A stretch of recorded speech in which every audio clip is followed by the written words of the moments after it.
할렐루야. 네, 반갑습니다. 우리 앞뒤자고 있으면 인사하겠습니다. 한 주간 잘 지내셨나요? 네, 반갑습니다. 네. 오늘도 말씀을 듣는 가운데 하나님의 은혜가 임하고 하나님의 음성으로 들려지는 귀한 시간 되기를 바랍니다.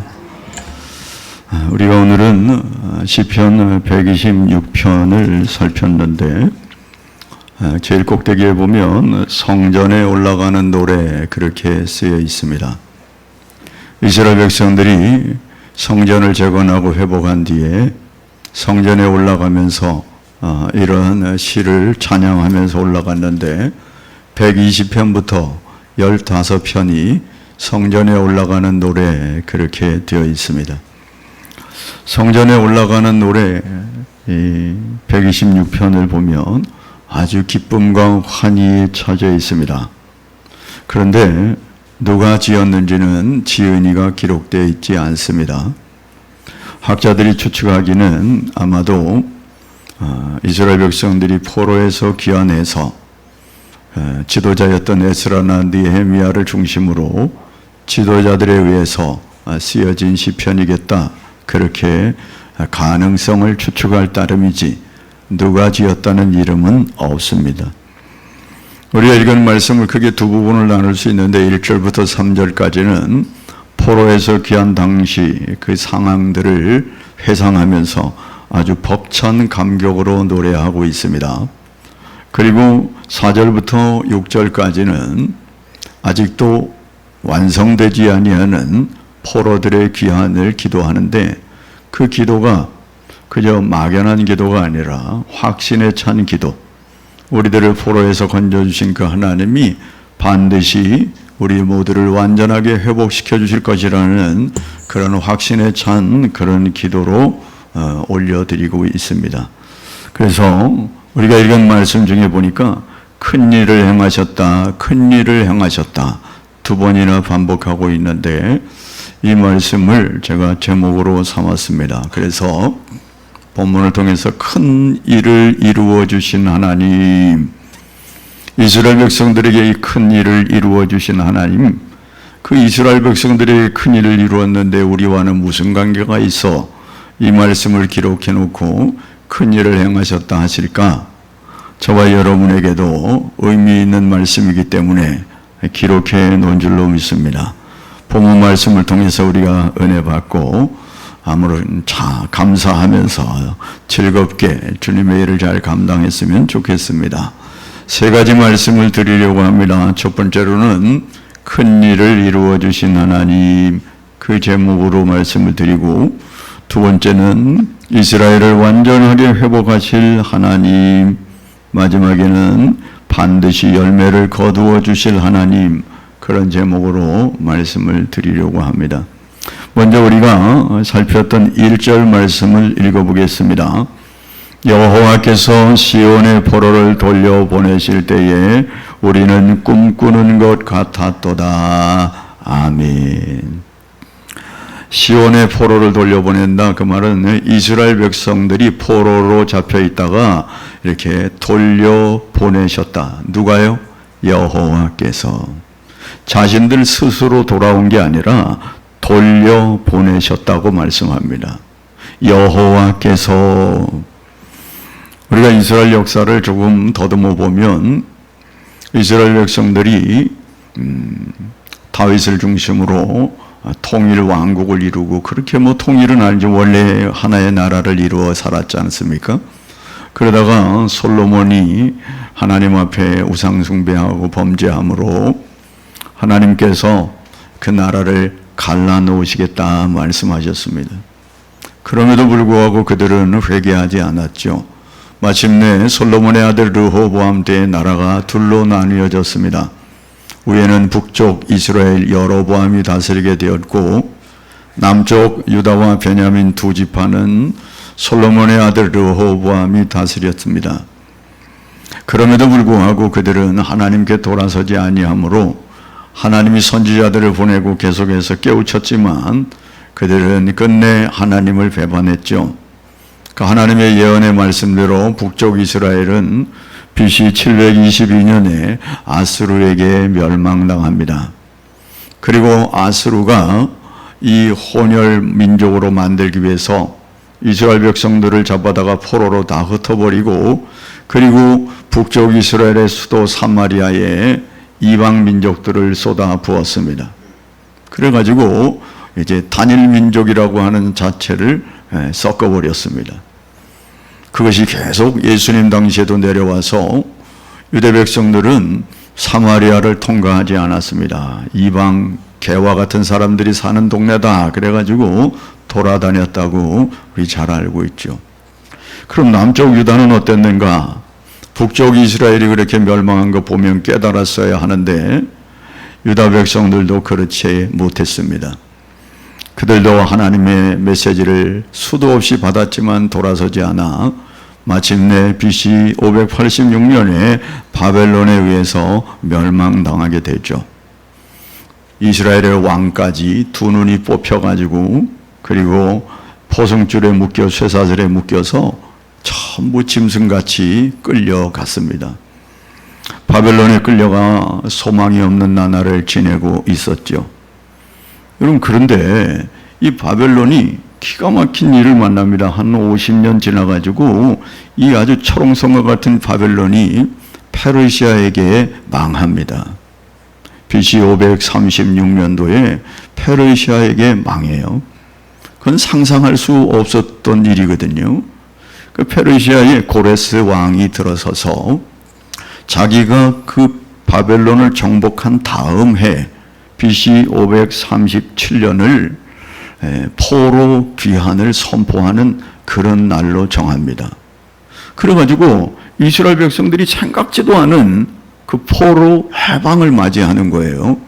그래서 그들이 꿈에도 그리던 이스라엘로 돌아오게 되는 것을 지금 본문이 그렇게 설명하는 겁니다. 여호와께서 시온의 포로를 보내실 때에 우리는 꿈꾸는 것 같았도다. 정말 꿈꾸는 것 같았거든요. 상상하지도 못한 일들이었죠. 그래서 여기에 보니까 자기들의 입에는 웃음이 가득하고 혀에는 찬송이 가득 찼다, 그렇게 말할 정도로 너무 환희에 찼던 거죠.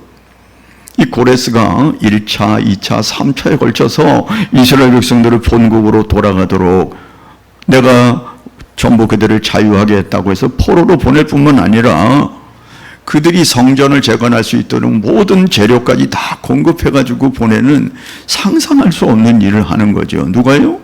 이 이방 나라 페르시아, 요즘으로 말하면 이란 대통령이 말이죠. 네? 아니 이게 뭐 있을 수 있는 일이 아니지 않습니까? 하나님을 섬기는 사람도 아닌 이방 왕이 말이죠. 이스라엘 백성들을 다 돌려보내고 자기들이 포로로 데리고 있으면 얼마나 써먹기도 좋은데 말이죠. 다 보냅니다. 이스라엘 백성들이 멸망하고 다 흩어져 가지고 이 예루살렘에는 이미 이방인들이 와서 살고 있었거든요. 그런데 우리가 다시 돌아가리라고 하는 생각도 하지 못했습니다. 영원히 지속될 것 같은 이 바벨론이 어떻게 이렇게 잠시 만에 페르시아에게 망하는지 그것도 이해가 되지 않았습니다. 여러분, 그런데 그렇게 뿔뿔이 흩어져 살고 있는데 이방의 최고 권력자가 이스라엘 백성들을 본국으로 돌아가라고 하니까 여러분, 우리가 입장 바꿔서 한번 생각해 보세요. 이 꿈꾸는 것 같지 않겠습니까? 여러분, 우리나라가 일제 36년 동안 그렇게 압박당하고 수탈당하고 이름도 개명하고 참 이루 말할 수 없는 어려움 속에 살아 몇몇 안 되는 사람들이 독립전쟁을 독립운동을 하고 정말 힘들게 살았지 않았습니까? 물론 우리의 노력이 없었던 건 아니지만은 어느 날 외세에 의해서 우리나라가 해방을 맞게 되지 않았습니까? 1945년 8월 25일 날 종전이 선언되고 해방되었을 때에 우리나라 많은 사람들이 태극기를 흔들면서 온통 집안에서 다 튀어나와 가지고 그렇게 해방을 노래했던 그런 영상들을 우리가 알고 있지 않습니까? 여러분, 그런 생각들을 한번 해보면 이스라엘 백성들이 조금 이해가 되지 않겠습니까? 자신들 스스로 힘을 키워가지고 뭔가 집결해가지고 자신들을 포로로 잡았던 나라를 물리치고 자신들이 돌아오는 게 아니라 그저 종살이 하면서 그저 마지못해 살아가는 그런 삶을 살고 있는데 정세가 갑자기 변하고 그리고 이방 왕이 자기들을 본국으로 돌아보내니 이런 일들을 맞이하는데 이건 뭐 상상할 수 없는 일이었거든요. 그러니까 꿈꾸는 것 같았다. 여러분, 그런데 이 일이 있기 70년 전에 이미 이 꿈을 꾼 사람이 있었습니다. 그 사람이 누구죠? 예레미야라고 하는 선지자였습니다. 예레미야서 25장 11절 12절을 한번 읽어보겠습니다. 이 모든 땅이 폐허가 되어 놀랄 일이 될 것이며 이 민족들은 70년 동안 바벨론의 왕을 섬기리라. 여호와의 말씀이니라. 70년이 끝나면 내가 바벨론의 왕과 그의 나라와 갈대아인의 땅을 그 죄악으로 말미암아 벌하여 영원히 폐허가 되게 하며 하되. 여러분, 예레미야가 하나님께 말씀을 받았는데 언제 받았다고요? 포로로 끌려간 이후에 70년 전에 이 일이 있어질 것이라고 하는 일들을 하나님께로부터 먼저 메시지를 받고 아직 포로가 되지 않는 시점에 지금 이 이야기를 선포하는 겁니다. 너희들이 바벨론에 포로로 끌려가게 될 텐데 70년이 거기에서 섬기게 될 거야. 그리고 그 바벨론 왕과 그 나라 갈대아 나라는 범죄로 말미암아 하나님이 폐허를 만들게 될 거야. 그러면서 29장 10절에 또 이런 말씀을 기록합니다. 읽어보겠습니다. 여호와께서 이와 같이 말씀하시니라. 바벨론에서 70년이 차면 내가 너희를 돌보고 나의 선한 말을 너희에게 성취하여 너희를 이곳으로 돌아오게 하리라. 할렐루야. 있기도 전의 일들을 하나님이 예레미야 선지자를 통하여 예언해 주셨어요.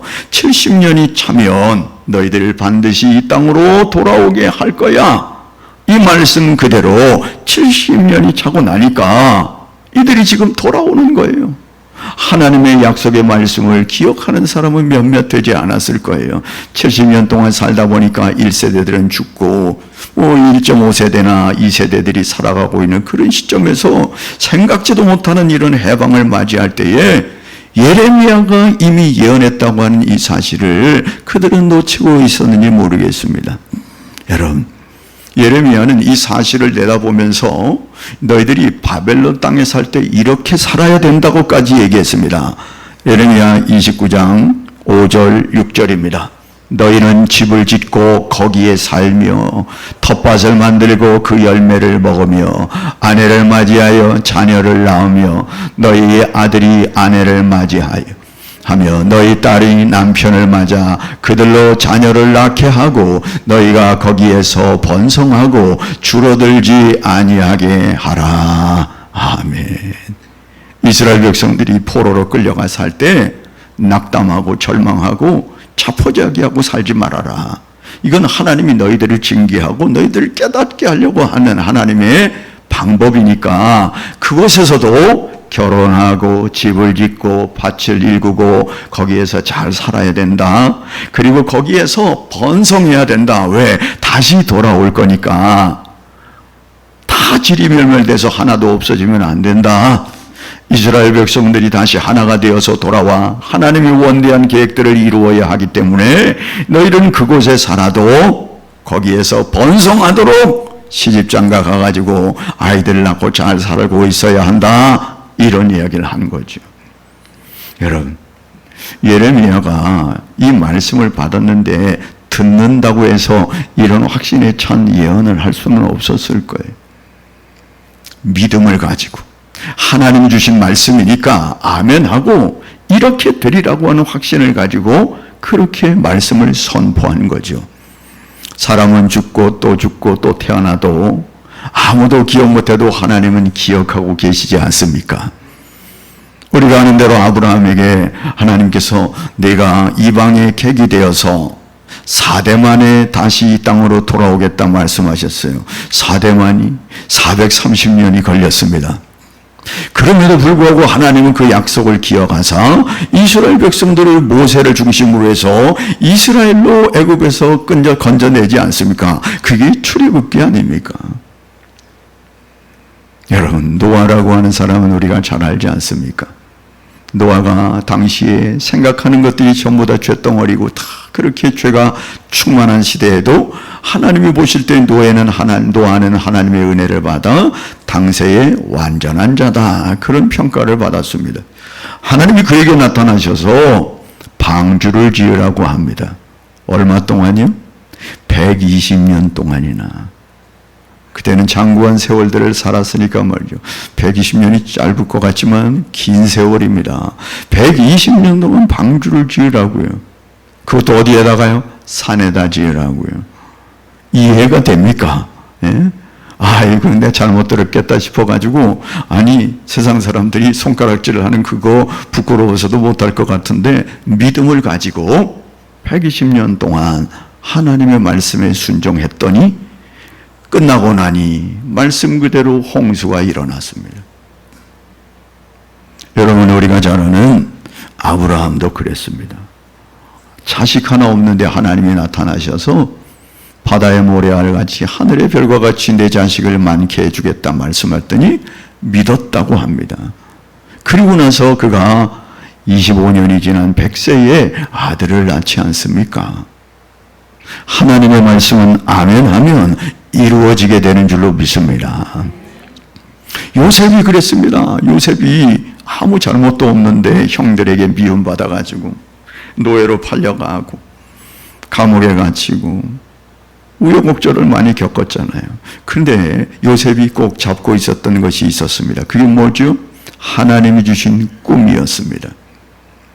해와 달이 자기에게 절하고 그 앞에 형들이 절하는 그 꿈을 꾸어가지고 이 꿈은 반드시 이루어질 것이라고 하는 그 믿음, 하나님이 주신 이 꿈을 붙들었을 때 마침내 그는 애굽의 총리가 되지 않았습니까?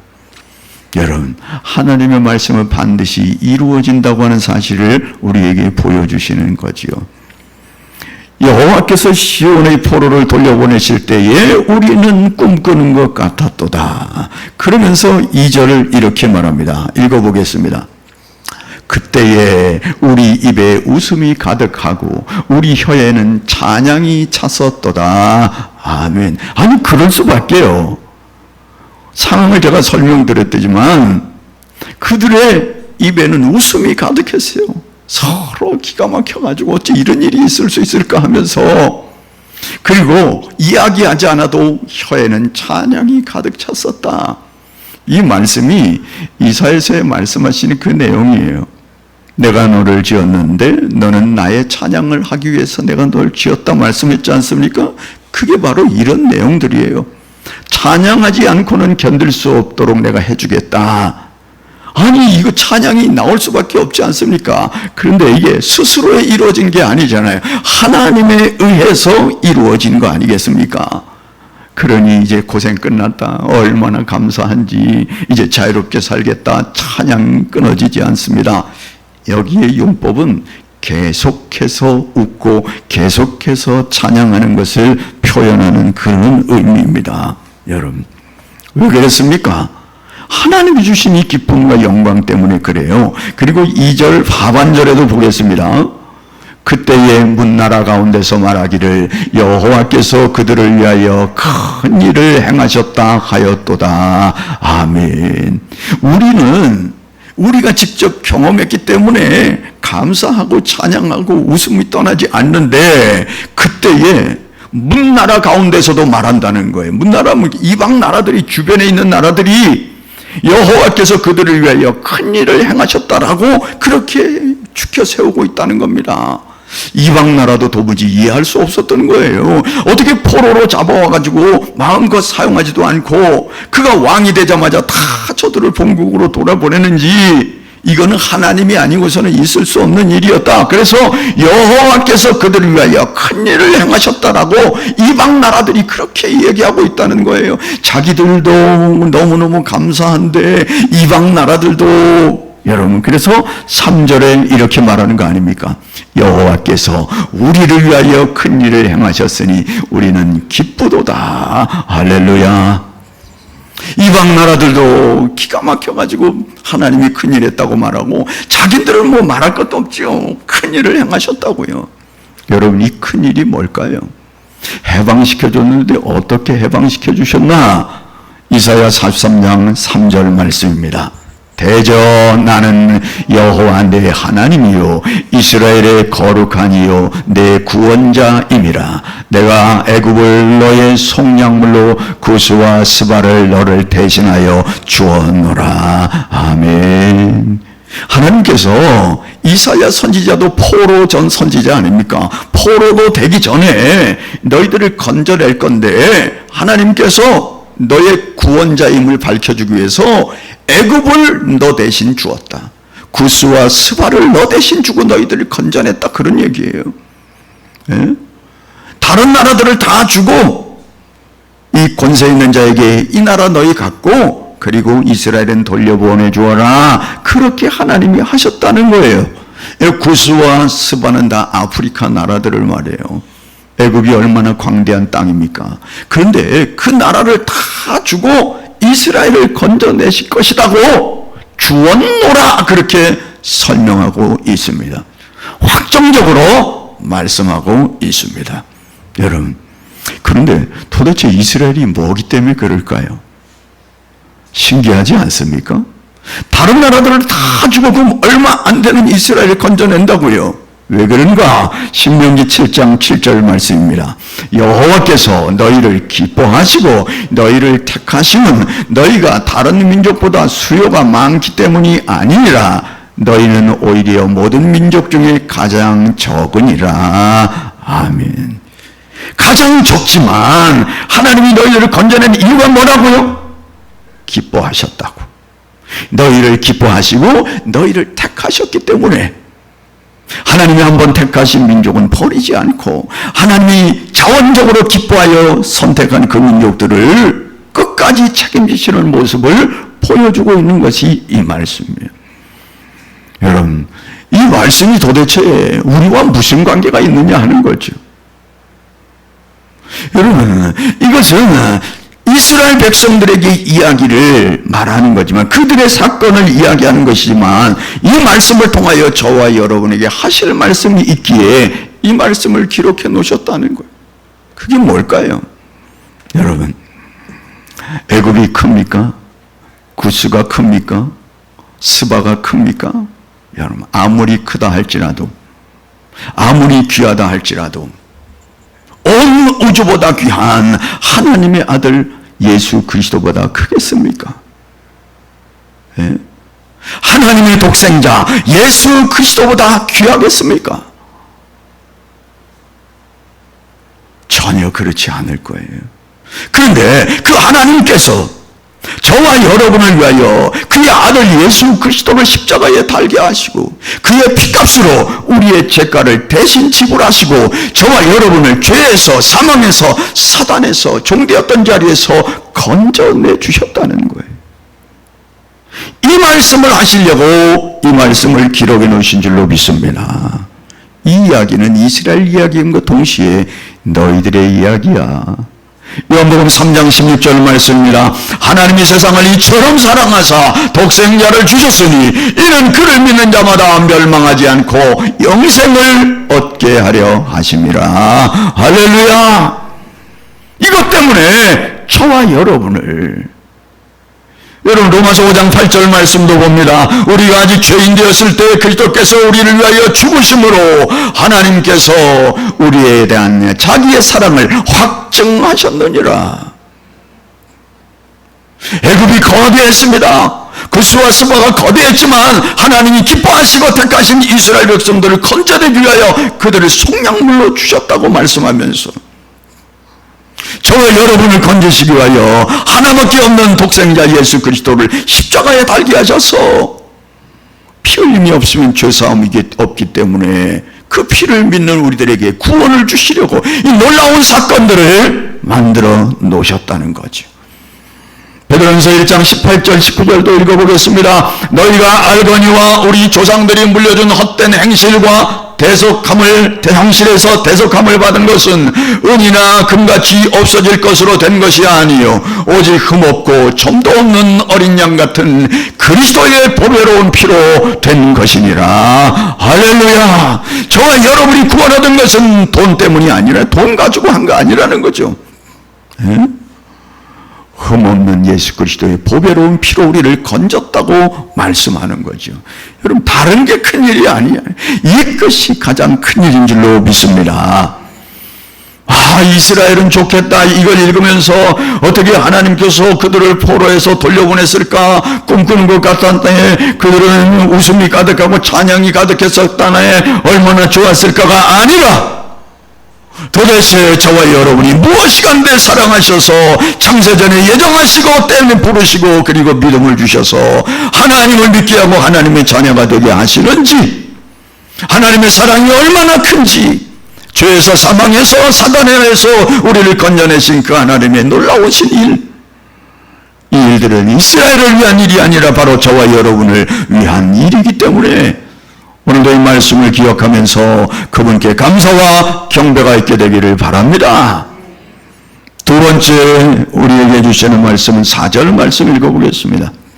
여호와여 우리의 포로를 남방 시내들같이 돌려보내소서. 아멘. 여러분들 이상하지 않습니까? 아니, 포로로 돌려보내 주었는데 지금 여호와여 우리의 포로를 남방 시내들같이 돌려보내소서. 이건 또 무슨 말인가? 1차, 2차, 3차로 다 보냈는데 지금 또 돌려보내달라고 하는 이 얘기는 뭔가? 돌려보냈듯이 이들도 돌려보내주셔서 이런 얘기거든요. 이게 무슨 얘기냐 하면 70년 동안 바벨론의 포로로 살던 이스라엘 백성들이 예레미야 선지자 이야기처럼 집도 짓고 그리고 자녀도 낳고 그 땅을 터전으로 자리 잡아 살고 있었습니다. 수십 년 동안 이루는 텃밭이 있었습니다. 그리고 가야 할 예루살렘은 여전히 폐허되어 있었습니다. 나중에 느헤미야와 에스라가 와서 성벽을 재건하고 다시 재건하지 않습니까? 다 허물어져 가지고 그렇게 연기 풀풀 나는 잿더미가 된 그런 상태에 있었습니다. 자신들은 이미 이 자리에서 먹고 살 만큼 비록 포로로 살지만 여유 있게 나름대로 살아가고 있었습니다. 여러분, 그러면 내가 지금 가면 거기에 다시 또 고생해야 해서 그것을 재건해야 되는 그런 불편한 일들이 남아있는 거죠. 그러니까 해방을 기뻐하면서 떠나는 많은 사람들도 있었지만 그 자리에 남아있는 사람들도 여전히 많이 있었다는 것을 말하는 것입니다. 여러분, 그들은 그곳에 자리 잡았기 때문에 여기가 좋사오니 하며 살고 있는 자들이었어요. 다 돌아오는데 그들은 남아있는 거예요. 여전히. 왜 남아있을까요? 자신의 터전도 터전이지만 예레미야 선지자, 이사야 선지자를 통하여서 이야기하신 그 약속의 말씀, 소망의 말씀, 꿈들을 다 잃어버렸어요. 그리고 현실을 만족하면서 거기에 눌러 살고 있는 거예요. 그러니까 이 저자가 다 돌아왔는데 하나님 아직도 남아있는 자들 있지 않습니까? 그들은 남방 시내들 같이 돌려보내 주소서. 남방 시내는 네게브라고 하는 단어를 쓰는데요, 이스라엘 백성들은 네게브라고 하는 그런 곳들이 있어요.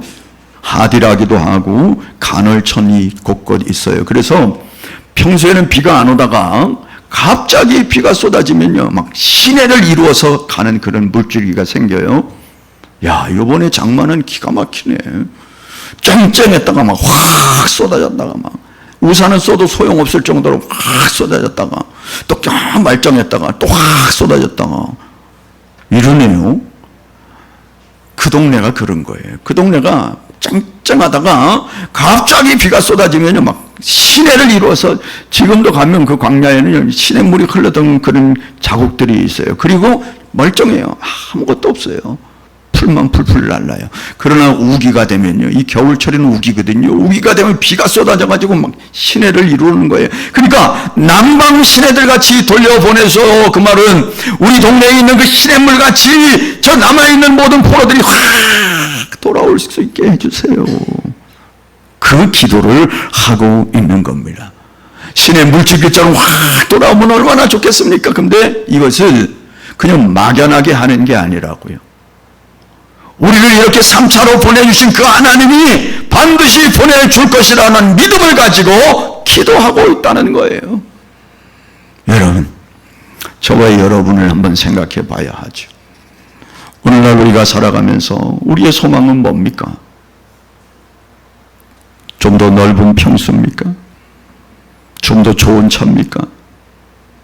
좀 더 행복하게 잘 사는 겁니까? 그럼요. 아마 속으로 그러고 계실지 모르겠네. 여러분, 이 땅의 삶은 우리가 다 알지만 있다가도 없고 없다가도 있는 삶. 질병이 끊어지지 않고 사고와 사건이 끊어지지 않습니다. 이런 우리들에게 하나님이 이 땅에 사명을 맡겼지만 장차 주실 영원한 소망을 우리에게 안겨주시고 그 소망을 바라보면서 이 땅을 살아가도록 그렇게 하시는데 그 소망은 다 잃어버리고 이 땅이 다인 것처럼 마치 바벨론의 포로가 눌러붙어 살아가는 것처럼 그렇게 살아감으로 하나님의 사랑을 다 잃어버리고 살아가는 그런 모습은 아닌가? 여러분, 복음을 위해서라면 수고를 아끼지 아니하고 인내하며 악을 용납하지 않았던 영적으로 아주 훌륭한 교회가 있었습니다. 그 교회가 계시록에 나타나는 에베소 교회예요.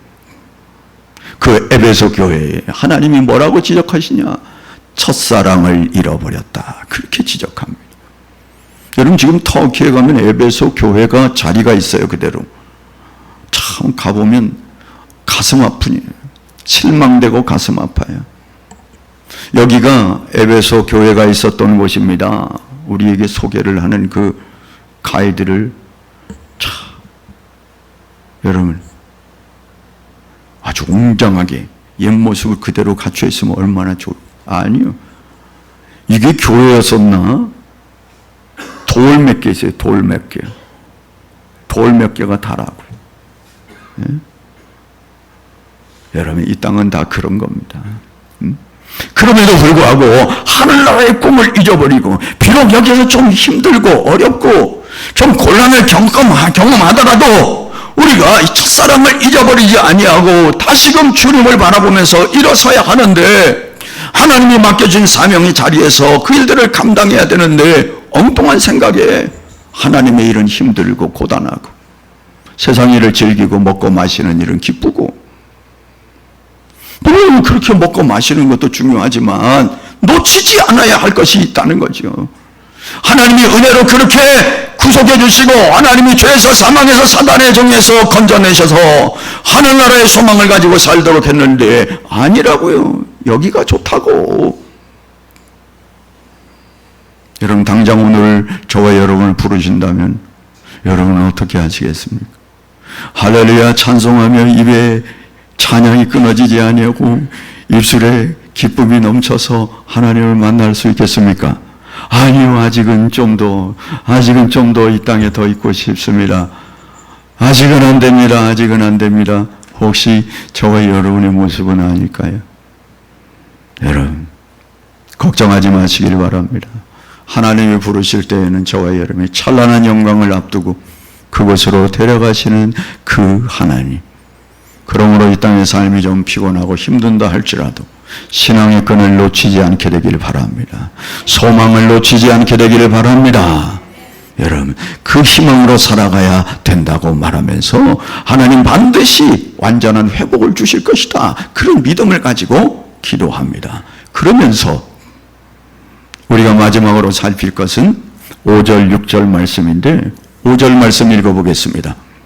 눈물을 흘리며 씨를 뿌리는 자는 기쁨으로 거두리로다. 6절 말씀도 읽어보겠습니다.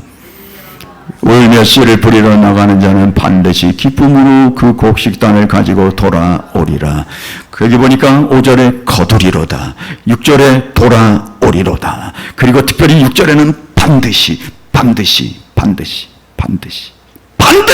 돌아오리로다. 지금 거기에서 고생 때문에 돌아오지 않고 있는 자들, 거기에 안주하고 있는 자들에게 이가 지금 그들에게 메시지를 전달하고 있는 거예요. 그게 뭐라고요? 눈물을 흘리며 씨를 뿌리는 자는 반드시 기쁨으로 거두게 되고, 울며 씨를 뿌리는 자는 반드시 기쁨으로 곡식단을 가지고 돌아올 거야. 확실하다. 거기에 눌러있지 말고 주님을 위해서 눈물을 흘려라. 주님을 위해서 일어서라. 그러면 반드시 열매를 주시는 하나님이다. 그렇게 지금 강조하고 있는 겁니다. 반드시 열매를 주실 하나님이 계시니 걱정하지 말고 사명 감당하라. 그런 이야기를 하고 있는 겁니다. 여러분, 말씀드렸듯이 그들은 자리를 잡고 살고 있었습니다. 70년의 세월이 흘렀습니다. 예루살렘에 대한 재관의 의지도 나약했습니다. 기득권을 다 포기하고 예루살렘으로 간다 한들 거기서 환영해 주는 사람은 아무도 없었습니다. 자기가 가지고 있는 물질을 바쳐야 하고 자기의 노동력을 바쳐가지고 예루살렘을 재건해야 하는 그런 일들만 남아 있었습니다. 그러니 누가 가겠습니까?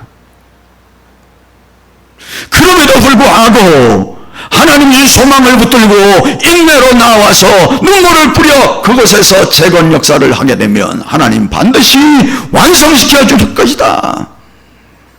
여러분, 이 이야기는요, 우리의 이야기라니까요. 이 시대에 우리가 교회를 보고 있습니다. 야, 오늘도 오는데 저 교회 앞에 경찰버스가 쫙 서 있어요. 또 여러분, 오늘날 우리 교회가 지금 어떤 상황이 있는가를 우리가 봐야 하죠. 여러분, 우리 스스로도 말하지만 이제는 교회, 한국교회 성장이 멈췄다고 말합니다. 코로나 이후로 교회들이 얼마나 어려운지 몰라요. 수많은 교회가 문을 닫았습니다. 서구교회가 겪고 있던 현상들을 한국교회가 겪고 있습니다. 실제로 현실이 되고 있습니다. 여러분, 그러면 어떻게 해야 됩니까? 예루살렘이 저지경이 됐는데 그러면 자신들은 안주하면서 아유, 저 누군가 하겠지, 그렇게 바라보고만 있으면 되겠습니까? 먼지와 재똥이 뿌린 땅에 누구가 씨를 뿌린다고 뭐가 되겠는가, 그런 생각으로 주저앉아 헛수고라고 생각하면서 그건 주저앉아 있는 겁니까? 그럴 수는 없다는 거죠. 우리가 처한 현실 가운데서도 눈물을 흘리며 씨를 뿌리고 애쓰고 수고의 땀을 흘리는 자들, 때로는 헌신하고 물질을 들여가면서 목숨까지 내걸면서 헌신하는 자들에게 하나님이 반드시 열매를 거두어 주실 것이라고 말씀하고 있는 거예요. 내가 수고하는 것이 무슨 의미가 있나, 내가 이렇게 헌신하는 것이 무슨 의미가 있냐, 그건 우리 생각이요, 옆집 생각이요. 6절 말씀 다시 한번 읽어보겠습니다. 울며 씨를 뿌린 자는, 나가는 자는 반드시 기쁨으로 그 곡식단을 가지고 돌아오리로다. 반복해서 말씀하고 있어요. 갈라디아서 6장 9절 봅니다. 우리가 선을 행하되 낙심하지 말지니 포기하지 아니하면 때가 이름에 거두리라. 할렐루야. 낙심하지 아니하면 반드시 거두신다고 말씀하지 않습니까? 하나님이 약속하는 말씀이에요. 제가 이야기한 것이 아니라. 여러분, 씨를 뿌린다 이런 얘기는 누가 씨를 뿌려요? 농부가 하잖아요. 농부가. 저 연천에 가면 아는 목사님이 장애인 복지 교회를 해요.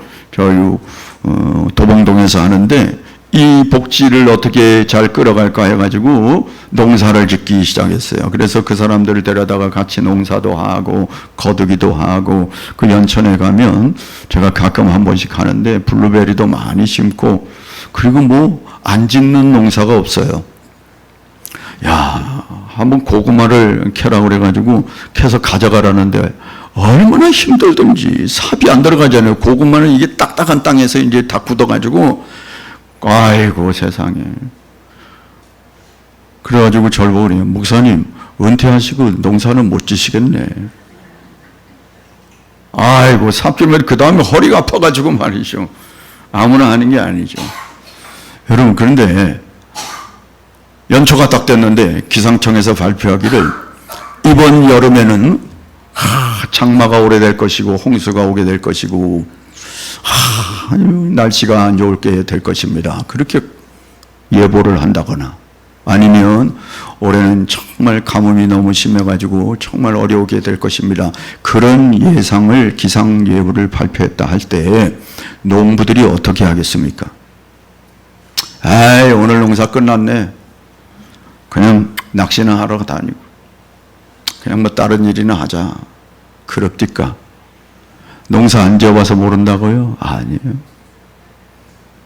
여러분, 태풍으로 다 쓸려간 그 땅을 말이죠, 다시 또 일구어가지고 또 논을 만들어놔요. 매해 그렇게 되는 건 아니거든요. 그 농부들은 그런 기상예보를 들을 때 물론 마음의 짐도 있죠. 어깨도 누르겠죠. 그러나 농부들의 마음은 한 가지입니다. 아, 좀 더 노력해야 되겠구나. 아, 좀 더 바빠지겠구나. 그게 다예요. 아니, 있는 땅을 어떻게 할 겁니까? 예? 아니, 비도 안 왔는데 비 온다고 하니까 그냥 내버려 둘 겁니까? 아니죠. 비가 오든가 말든가 있는 땅에 심어야지. 예? 개간을 해야지. 비록 비가 오더라도 심은 거 일부라도 거둘 수 있겠지. 그러면서 하는 거 아닙니까? 네. 마찬가지입니다. 우리가 교회를 일구어가면서, 여러분, 저는 우리 교회를 바라보면서 간혹 시골 교회들을 생각해봐요. 외딴 오지에서 말이죠, 섬 사역하는 선교사들이 있어요. 배를 몰고 섬마다 다니면서 몇 가구 안 되는데 그게 교회가 없는 곳에 가서 복음을 전하고, 그리고 거기서 일주일 동안 그렇게 섬기고 또 나오고 또 나오고. 조금만 불악이 있는 교회는, 있는 데는 교회들이 하나 세워져 가지고 그곳에서 자립이 되겠습니까? 그냥 농사일 그거 받아 먹으면서 같이 농사 지으면서 무슨 소망이 있겠습니까? 예? 거기 육지에서 들어오겠습니까? 나가면 나가도 항상 그 인원, 나이는 다 노령화돼 가지고 농사도 못 짓고. 그러나 교회는 있기 때문에 교회는 예배는 드려야 하고, 어디에서 후원받지 않으면 이룰 수가 없는 그런 교회에서 20년, 30년, 아니 늙어 죽을 때까지 그곳에서 그들과 함께 목회를 하는 목사들, 바보입니까? 아닙니다. 하나님이 반드시 열매를 주실 줄로 믿습니다. 그곳에서 자란, 아니 그곳에서 기도한 어떤 대상이 단 한 사람이라도 하나님께 돌아와 하나님의 큰 일을 얼마든지 감당한 그런 위대한 인물도 나오게 될 줄로 믿습니다. 아니 나오지 않더라도 맡겨진 자리에서 사명을 감당하면서 주님 부르실 때까지 주님 바라보면서 그 일들을 감당하는 것이, 그게 믿음의 사람 아니겠습니까? 인간적인 생각으로 여러 생각들이 많이 들 수 있지만, 여러분 그럴 때마다 다시 마음을 다잡고 하나님이 맡겨준 이 자리가 하나님이 사명 감당하러 주신 자리인 줄 알고 우리가 기도하면서 묵묵히 걸어가야 할 줄로 믿습니다. 야고보서 5장 11절 말씀입니다. 읽어보겠습니다. 보라, 인내하는 자를 우리가 복되다 하나니 너희가 욥의 인내를 들었고 주께서 주신 결말을 보았거니와 주는 가장 자비하시고 긍휼히 여기시는 분이시니라. 할렐루야. 그렇습니다. 말씀을 정리하려고 합니다. 세 가지 말씀을 드렸습니다. 이스라엘 백성들의 처지로서는 도무지 감당할 수 없는 일을 만나 포로 귀환 때에 그들이 얼마나 기뻤던지 우리 입에는 웃음이 가득하고 혀에는 찬양이 가득했다. 끊임없이 이어지는 거예요. 이게 지금 성전으로 올라가는 노래라 그랬지 않습니까? 이미 포로 다 끝난 거예요. 다 돌아온 거예요. 그럼에도 불구하고 계속해서 성전에 올라갈 때마다 이 노래를 부르는 거예요. 하나님이 저와 여러분을 예수 그리스도로 말미암아 구원해 주시고 하나님의 자녀 삼으시고 하늘나라를 보장해 주니 이 사건을 가지고 끊임없이 노래하는 겁니다. 오늘도 올라와서 찬양하고 내일도 올라와서 하나님 앞에 영광 돌리고 그렇게 살아가라고 이 말씀을 우리에게 남겨두신 거죠. 하나님께서 이스라엘을 온전히 회복하실 것을 바라보면서 확신을 가지고 기도했습니다. 그들이 이 기도에 응답 주신 그 하나님을 만나게 된 거 아니겠습니까? 반드시 열매를 거두게 하시는 하나님의 일하심을 바라보면서 불가능한 것처럼 보이고 실패한 것처럼 보이고 무의미한 것처럼 보여도 인내와 성실로 씨를 뿌리고 끊임없이 전진하는 그 삶을 통하여 하나님이 반드시 열매를 맺게 해주실 줄로 믿습니다. 이 소망으로 저와 여러분 즐거운 마음 가지고 기쁨으로 자원하여 달려가기를 주의 이름으로 축복합니다. 찬양하겠습니다.